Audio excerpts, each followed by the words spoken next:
7वां अध्याय अश्वत्थामा द्वारा द्रौपदी के पुत्रों का मारा जाना और अर्जुन के द्वारा अश्वत्थामा का मान मर्दन। श्री शौनक जी ने पूछा, सूत जी, सर्वज्ञ एवं सर्वशक्तिमान व्यास भगवान ने नारद जी का अभिप्राय सुन लिया, फिर उनके चले जाने पर उन्होंने क्या किया? श्री सूत जी ने कहा, ब्रह्म नदी सरस्वती के पश्चिम तट पर शम्याप्रास नाम का एक आश्रम है। वहाँ ऋषियों के यज्ञ चलते ही रहते हैं। वहीं व्यास जी का अपना आश्रम है। उसके चारों ओर बेर का सुंदर वन है। उस आश्रम में बैठकर उन्होंने आचमन किया और स्वयं अपने मन को समाहित किया। उन्होंने भक्ति योग के द्वारा अपने मन को एकाग्र और निर्मल करके आदि पुरुष परमात्मा और उनके आश्रय में रहने वाली माया को देखा। इसी माया से मोहित होकर यह जीव तीनों गुणों से अतीत होने पर भी अपने को त्रिगुणात्मक मान लेता है और इस मान्यता के कारण होने वाले अनर्थों को भोगता है। इन अनर्थों की शांति का साक्षात साधन है केवल भगवान का भक्ति योग, परंतु संसार के लोग इस बात को नहीं जानते। यही समझकर उन्होंने इस परमहंसों की संहिता श्रीमद्भागवत की रचना की। इसके श्रवण मात्र से पुरुषोत्तम भगवान श्री कृष्ण के प्रति परम प्रेममयी भक्ति हो जाती है, जिससे जीव के शोक मोह और भय नष्ट हो जाते हैं। उन्होंने इस भागवत संहिता का निर्माण और पुनरावृत्ति करके अपने निवृत्ति परायण पुत्र श्री सुखदेव जी को पढ़ाया। श्री शौनक जी ने पूछा, श्री सुखदेव जी तो अत्यंत निवृत्ति परायण हैं। उन्हें किसी भी वस्तु की अपेक्षा नहीं है। वे सदा आत्मा में ही रमण करते हैं। फिर उन्होंने किस लिए इस विशाल ग्रंथ का अध्ययन किया? श्री सूत जी ने कहा, जो लोग ज्ञानी हैं, जिनकी अविद्या की गांठ खुल गई है और जो सदा आत्मा में ही रमण करने वाले हैं, वे भी भगवान की हेतु रहित भक्ति किया करते हैं, क्योंकि भगवान के गुण ही ऐसे मधुर हैं जो सबको अपनी ओर खींच लेते हैं। फिर श्री सुखदेव जी तो भगवान के भक्तों के अत्यंत प्रिय और स्वयं भगवान वेद व्यास के पुत्र हैं। भगवान के गुणों ने उनके हृदय को अपनी ओर खींच लिया और उन्होंने उससे विवश होकर ही इस विशाल ग्रंथ का अध्ययन किया। शौनक जी, अब मैं राज ऋषि परीक्षित के जन्म कर्म और मोक्ष की तथा पांडवों के स्वर्ग आरोहण की कथा कहता हूँ, क्योंकि इन्हीं से भगवान श्री कृष्ण की अनेकों कथाओं का उदय होता है।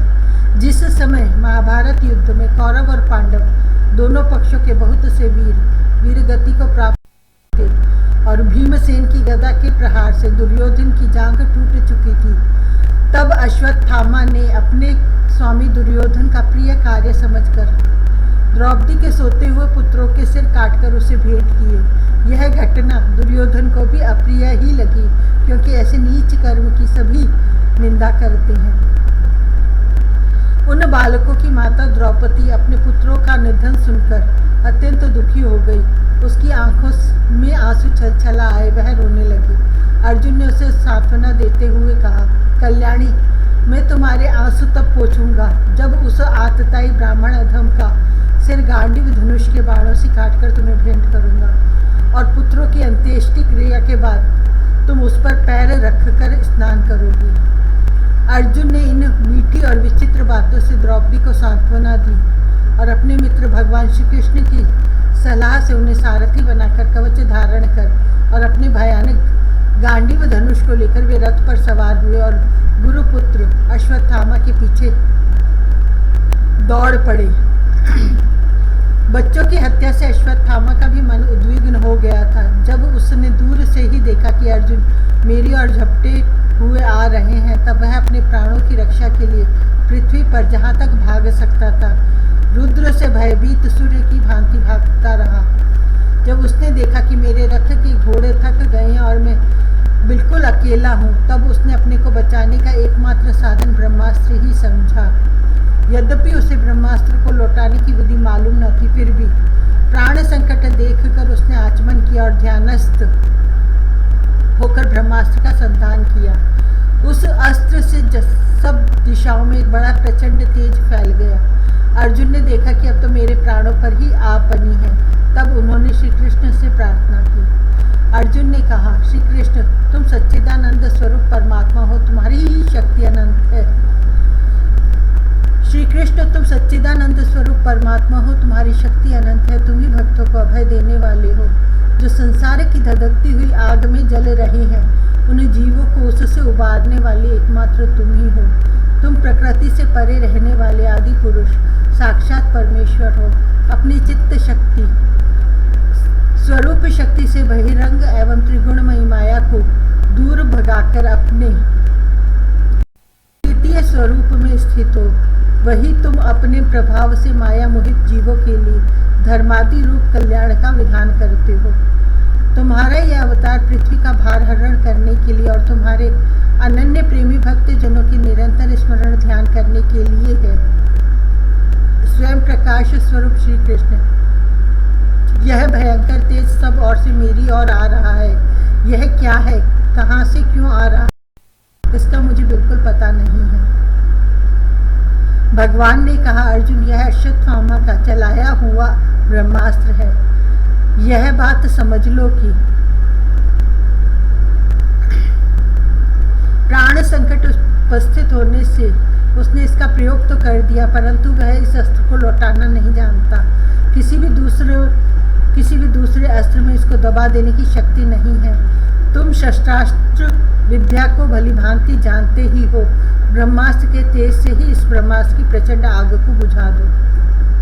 सूत जी कहते हैं, अर्जुन विपक्षी वीरों को मारने में बड़े प्रवीण थे। भगवान की बात सुनकर उन्होंने आचमन किया और भगवान की परिक्रमा करके ब्रह्मास्त्र के निवारण के लिए ब्रह्मास्त्र का ही संधान किया। बाणों से वेष्टित उन दोनों ब्रह्मास्त्रों के तेज प्रलयकालीन सूर्य एवं अग्नि के समान आपस में टकराकर सारे आकाश और दिशाओं में फैल गए और बढ़ने लगे। तीनों लोगों को जलाने वाली उन दोनों अस्त्रों की बड़ी हुई लपटों से प्रजा जलने लगी और उसे देखकर सबने यही समझा कि यह प्रलय काल की संवर्तक अग्नि है। उस आग से प्रजा का और लोगों का नाश होते देखकर भगवान की अनुमति से अर्जुन ने उन दोनों को ही लौटा लिया। अर्जुन की आंखें क्रोध से लाल लाल हो रही थी। उन्होंने झपट कर उस क्रूर अश्वत्थामा को पकड़ लिया और जैसे कोई रस्सी से पशु को बांध ले वैसे ही बांध लिया। अश्वत्थामा को बलपूर्वक बांधकर अर्जुन ने जब शिविर की ओर ले जाना चाहा, तब उनसे कमल नयन भगवान श्री कृष्ण ने कुपित होकर कहा, अर्जुन, इस ब्राह्मण अधम को छोड़ना ठीक नहीं है। इसको तो मार ही डालो। इसने रात में सोए हुए निरपराध बालकों की हत्या की है। धर्मवेत्ता पुरुष, असावधान मतवाले, पागल, सोए हुए बालक, स्त्री, विवेक ज्ञान शून्य, शरणागत, रथहीन और भयभीत शत्रु को कभी नहीं मारते, परंतु जो दुष्ट और क्रूर पुरुष दूसरों को मारकर अपने प्राणों का पोषण करता है, उसका तो वध ही उसके लिए कल्याणकारी है, क्योंकि वैसी आदत को लेकर यदि वह जीता है तो और भी पाप करता है और उन पापों के कारण नरकगामी होता है। फिर मेरे सामने ही तुमने द्रौपदी से प्रतिज्ञा की थी कि मानवती, जिसने तुम्हारे पुत्रों का वध किया है, उसका सिर मैं उतार लाऊंगा। इस पापी कुलांगार आतताई ने तुम्हारे पुत्रों का वध किया है और अपने स्वामी दुर्योधन को भी दुख पहुंचाया है, इसलिए अर्जुन इसे मार ही डालो। भगवान श्री कृष्ण ने अर्जुन के धर्म की परीक्षा लेने के लिए इस प्रकार प्रेरणा की, परंतु अर्जुन का हृदय महान था।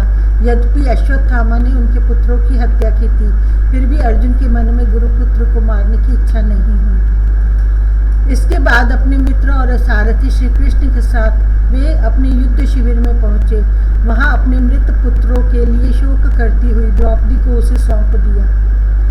द्रौपदी ने देखा कि अश्वत्थामा पशु की तरह बांध कर लाया गया है। निंदित कर्म करने के कारण उसका मुख नीचे की ओर झुका हुआ है।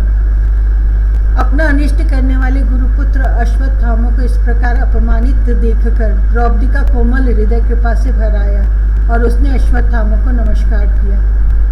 गुरुपुत्र का इस प्रकार बांध कर लाया जाना सती द्रौपदी को सहन नहीं हुआ। उसने कहा, छोड़ दो इन्हें, छोड़ दो, ये ब्राह्मण है, हम लोगों के अत्यंत पूजनीय हैं, जिनकी कृपा से आपने रहस्य के साथ सारे धनुर्वेद और प्रयोग तथा उपसंहार के साथ संपूर्ण शस्त्रास्त्रों का ज्ञान प्राप्त किया। आपके आचार्य द्रोण ही पुत्र के रूप में आपके सामने खड़े हैं।